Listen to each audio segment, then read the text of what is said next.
Hello students और my dear friends. देखो, आज मैं आया हूँ स्पेशली कुछ टॉक करने के लिए।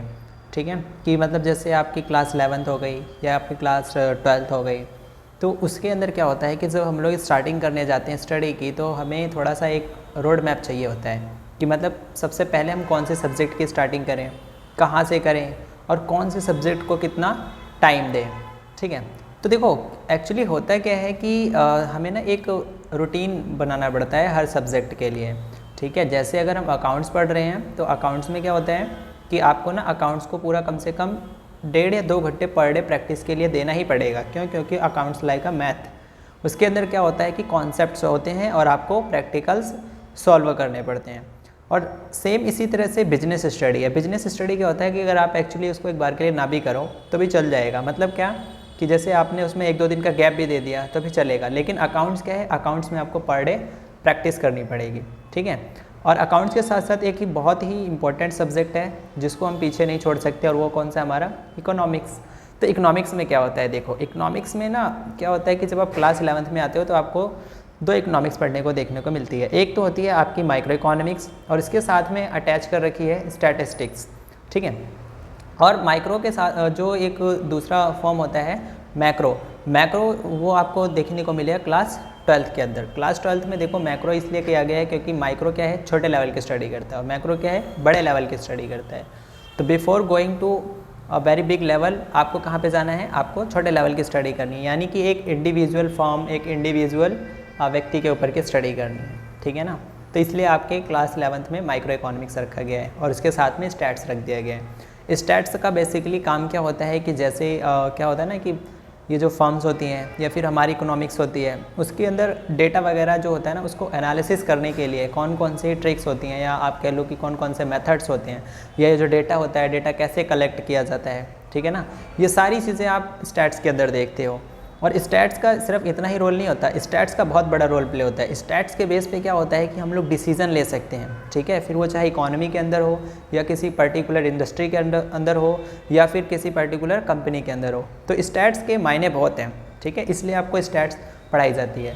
इसके अलावा माइक्रो, अब माइक्रो इकोनॉमिक्स क्या होता है कि वो प्राइस थ्योरी होती है एक तरह की। प्राइस थ्योरी का जैसे हम बोलें तो कि मतलब क्या होता है ना कि उसमें आप किसी भी एक पर्टिकुलर प्रोडक्ट की कितनी प्राइस होनी चाहिए, ठीक है ना, हम उसकी स्टडी करते हैं। और उसके अलावा थोड़ा सा हम एक कंज्यूमर बिहेवियर के बारे में भी जानते हैं।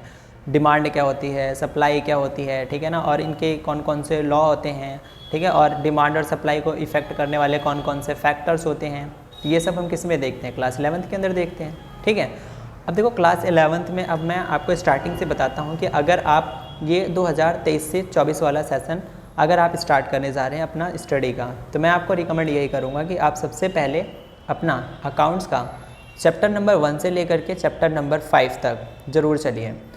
हाँ, लेकिन एक चीज़ हमेशा ध्यान रखना आप लोग कि जब भी आप अकाउंट्स की शुरुआत कर रहे हो तो सबसे पहले आप अकाउंट्स की ABCD का मतलब क्या होता है, उसके जो कॉन्सेप्ट्स हैं, प्रिंसिपल्स हैं और फंडामेंटल्स हैं, उसको आपको साथ के साथ क्लियर करते हुए चलना है। ठीक है ना, अब कई बार बच्चे क्या करते हैं कि सिर्फ अकाउंट्स के ना बेसिक टर्म सीख लेते हैं, जैसे एसेट्स क्या होती है, लायबिलिटी क्या होती है, कैपिटल क्या होती है। ठीक है, तो इन सब को सीखने के बाद वो डायरेक्ट क्या करने लग जाते हैं, अकाउंटिंग इक्वेशन करने लग जाते हैं, जो कि थोड़ा सा उनके लिए ना मतलब एक गलत हो जाता है।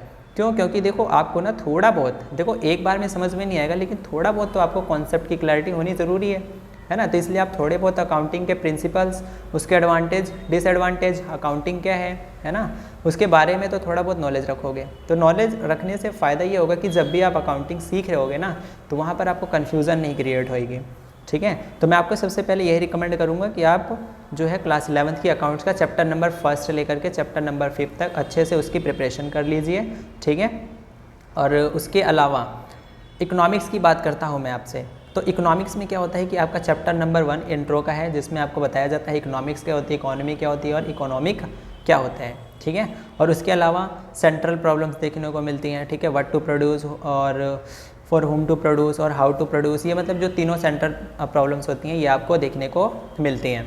इसके अलावा माय डियर फ्रेंड्स क्या होता है ना कि जैसे अब आप इकोनॉमिक्स का चैप्टर नंबर 1 पढ़ लोगे तो चैप्टर नंबर 2 आप देखोगे, जिसके अंदर आपको देखने को मिलेगा कंज्यूमर इक्विलिब्रियम। कंज्यूमर इक्विलिब्रियम में क्या होता है कि किस तरह से कोई भी एक कंज्यूमर अगर लगातार किसी पर्टिकुलर प्रोडक्ट या फिर कमोडिटी को कंज्यूम करे तो उसके बाद उसका क्या बिहेवियर होता है। सपोज़ करो जैसे मैं आपसे बोलता हूँ कि आपके सामने मैंने 8-10 छोले भटूरे की प्लेट लगा दी और मैं आपको कहता हूँ कि आप इसको लगातार खाइए। तो देखो जब आप उसको लगातार खाओगे तो क्या होता है कि जब आप पहली प्लेट को कंज्यूम करोगे तो वहाँ पर क्या होएगा, आपका सेटिस्फेक्शन लेवल बहुत हाई रहेगा। क्यों? क्योंकि उस टाइम पे आपको भूख लगी है।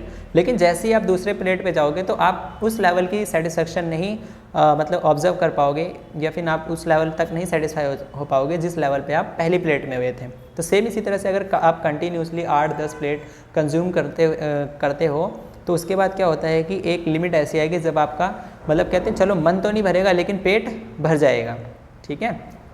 तो उसमें क्या होता है कि आप बोलोगे कि यार बस अब मैं नहीं खा सकता, ठीक है। मतलब क्या होता है कि पेट भी भर जाएगा और मन भी भर जाएगा, ऐसा भी हो जाता है।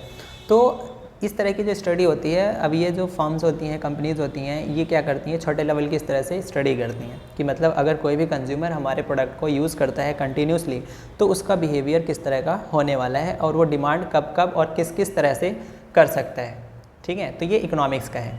बाकी अगर आपको मुझसे और भी चीज़ें मतलब समझनी हो या जाननी हो तो आप ज़रूर कमेंट कीजिएगा, ठीक है। या फिर जो टॉपिक्स आपको नहीं समझ में आते हैं उसके लिए आप मुझे कमेंट सेक्शन में ज़रूर बताइएगा। मैं आपको जो है उस पर वीडियो बना करके भेज दिया करूँगा और आप लोग उसको ज़रूर देख लीजिए। और उसके अलावा आपसे मैं और क्या बताऊँ, मैं हाँ बिजनेस स्टडी। देखो बिजनेस स्टडी में क्या होता है कि बिज़नेस स्टडी में जब आप जाओगे क्लास 11th में, अभी तक आपने कभी बिज़नेस की ABCD तो पढ़ी नहीं होगी, है ना। बिज़नेस के बारे में भी आपको पता नहीं होगा। जनरली आपने अपने आसपास ये कुछ शोरूम्स और ये बड़े बड़े बिजनेसेस या छोटी मोटी दुकानें देखी होंगी, लेकिन एक्चुअली में क्या है, आप बिज़नेस स्टडी पढ़ने जा रहे हो। बिज़नेस स्टडी का मतलब समझते हैं my dear friends, business study मतलब आप बिज़नेस को पढ़ने जा रहे हैं, मतलब बिज़नेस की इन डेप्थ नॉलेज लेने जा रहे हैं, ठीक है ना। तो क्लास 11th के अंदर आपको देखने को मिलेगा कि बिज़नेस क्या होता है, प्रोफेशन क्या होता है, एम्प्लॉयमेंट क्या होता है, ठीक है। और ये जो कंपनीज़ होती हैं ये सब होती क्या क्या हैं। तो मतलब कंपनी भी कई तरह की होती हैं, पार्टनरशिप भी कई तरह की होती हैं ना, फॉर्म्स ऑफ बिजनेस ऑर्गेनाइजेशन बोलते हैं जिसको हम कोऑपरेटिव सोसाइटीज़ वगैरह होती हैं। तो कहीं ना कहीं आप देखोगे कि यहाँ पर आपको बिज़नेस की पूरी थ्योरी देखने को मिलेगी, ठीक है। तो मैं उम्मीद करता हूँ कि आप सब लोग जब स्टडी करने बैठोगे तो फर्स्ट ऑफ ऑल क्या करोगे, अपना एक रूटीन तैयार करोगे। देखो इस वीडियो को मैंने कुछ ऐसा सीक्वेंस में नहीं बनाया कि जिसमें मैं आपको प्रॉपर बताऊं कि पहले क्या करना है, फिर उसके बाद क्या करना है, फिर उसके बाद क्या करना है। मेरा सिर्फ पर्पज़ क्या था, मेरा सिर्फ पर्पज़ इतना ही था कि यहाँ पर आपको थोड़ी सी जनरल टॉक के थ्रू मैं बता सकूं कि क्या किया जा सकता है, कैसे किया जा सकता है, क्या क्या हो सकता है, ठीक है। इसके बाद की जो अपकमिंग वीडियोज़ होंगी उसके अंदर मैं आपके साथ अच्छे से टॉक करूँगा, ठीक है। तब तक के लिए thank you, ta-ta bye bye, मिलते हैं।